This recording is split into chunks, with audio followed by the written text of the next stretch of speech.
What's up, Flesh and Blood community? It is Sin here, and today I'm going to be bringing you guys my theory for what is going to kind of transpire in the Flesh and Blood Outsiders story, based on a tweet that was made earlier this morning that I kind of caught from my friend Jotrick over on Twitter. For those that don't know Jotrick, Private Void, be sure to go follow him on Twitter. Great dude. I've had many interactions with him, and they're all fantastic. So let's talk a little bit. So as some of you guys know, last weekend, or at least I think it was like last weekend, the spike cycle of cards were spoiled for Flesh and Blood Outsiders, fully showing the tokens for the 3 curses of the pits, or the 3 diseases of the pits. And Jotrick found something that kind of got the gears in my brain turning, the lore gears in my brain turning, and let's do some, put on your tinfoil hat for a second and follow Sin down the rabbit hole. I think we might be on to something here, and all I'm saying is a little suspicious. So let's dive right into it, shall we? So first off, you have Jotrick here saying Elias Edgecombe is Mech Assassin. Those guys look similar. The pits have multi-class cards. Maybe Metrics will have multi-class heroes. So if you look at the card art for Spike with Frailty, you can see that there's clearly some man wearing goggles stabbing just some random guy with a dagger of sorts that is seemingly infecting this guy with the frailty disease. So that guy bears a striking resemblance to the gentleman that is on Throttle, which is Elias Edgecombe. And what's interesting is the card text or the flavor text for Throttle says, why my steam-propelled hammer could increase mining efficiency by 38%. So this guy is obviously he's obviously a mechanologist of sorts, obviously being depicted as a mechanologist. But what's interesting to me here is that this guy looks almost identical to Elias Edgecombe to a kind of uncomfortable degree.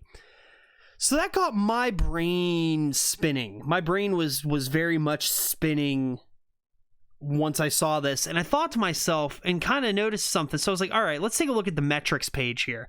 And wow, that is very zoomed out. So Metrics, which is the kind of city that sits above the mines that house the pits, the mechanologist city, it's a kind of like a steampunk city,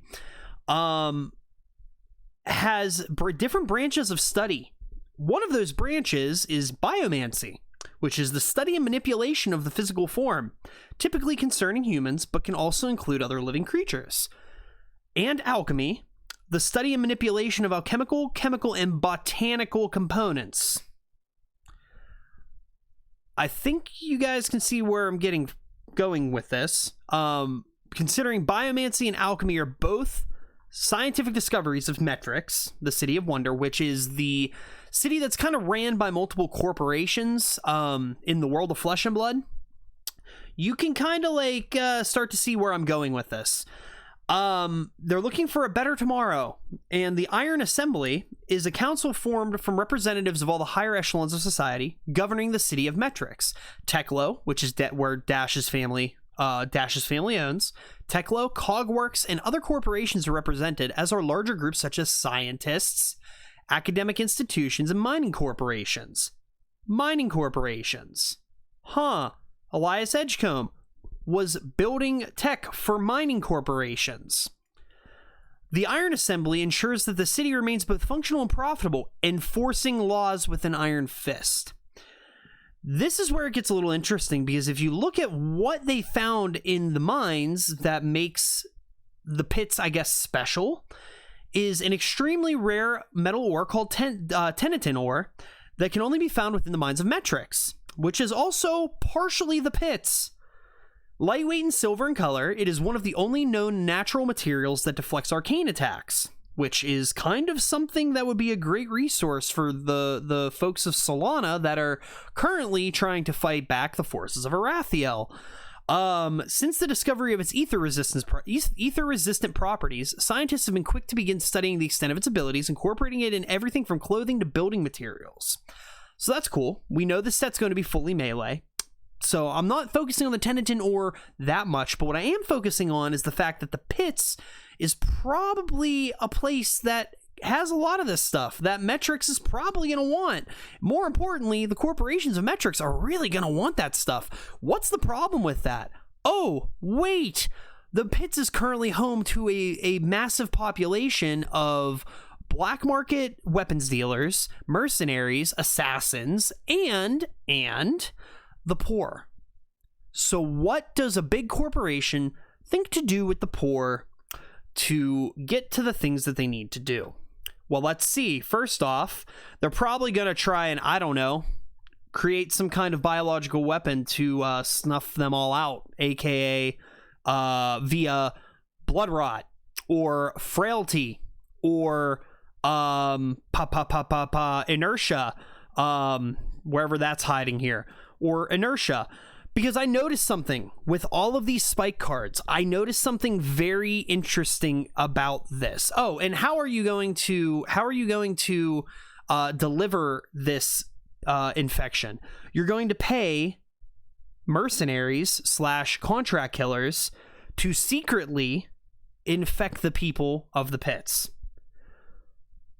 So, something I noticed about all of the assassin cards that we've seen so far is that the assassins depicted in these images are not Arachne. It's not Arachne.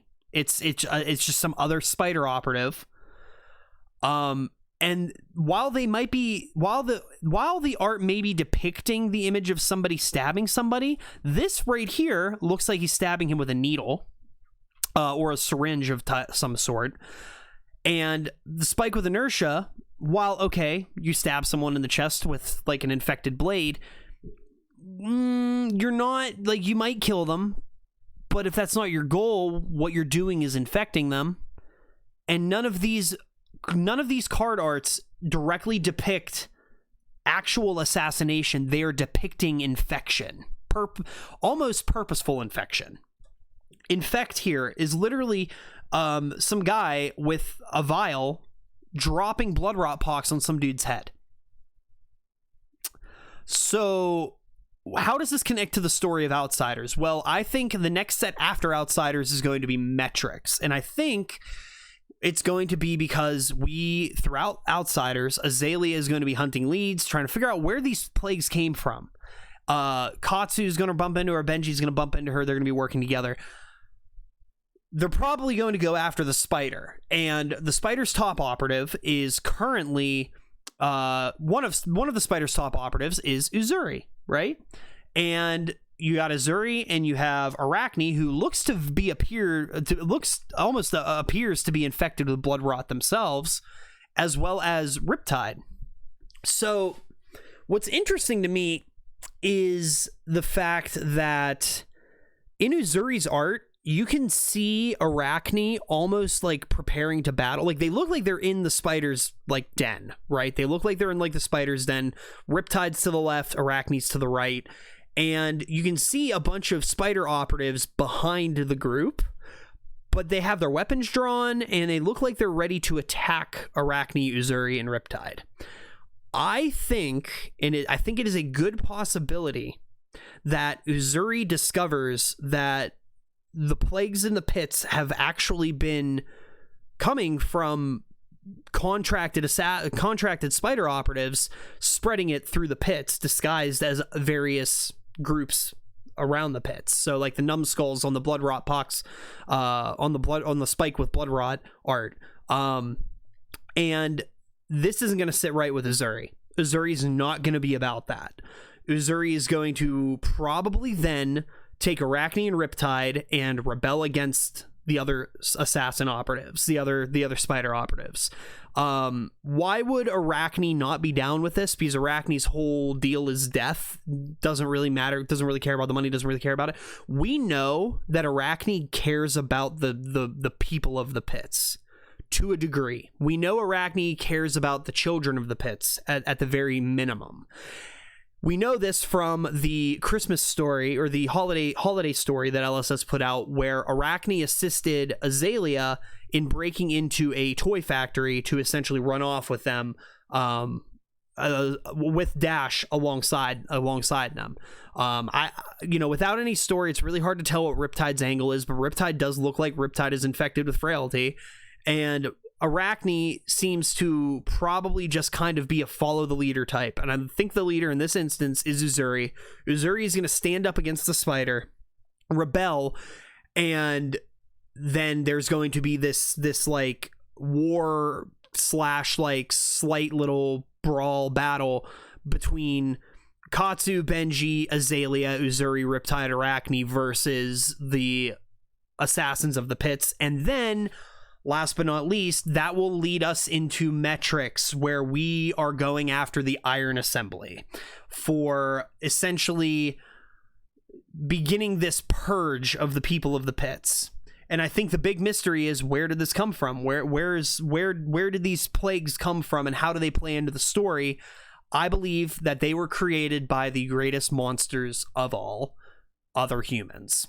And that is where I'm going to leave it. I mean, I kind of like fell down a rabbit hole here, and I think I might be onto something. I'd be really happy to kind of just like be fine with that. But like, I love theorizing. I love kind of like deducing where things are going. But all signs right now are pointing to the pits. And I just wanted to thank you all for following me down this theory rabbit hole of what might happen in Flesh and Blood Outsiders. See you guys soon, and I hope you have a great week. Thanks. Be sure to subscribe. Sin out.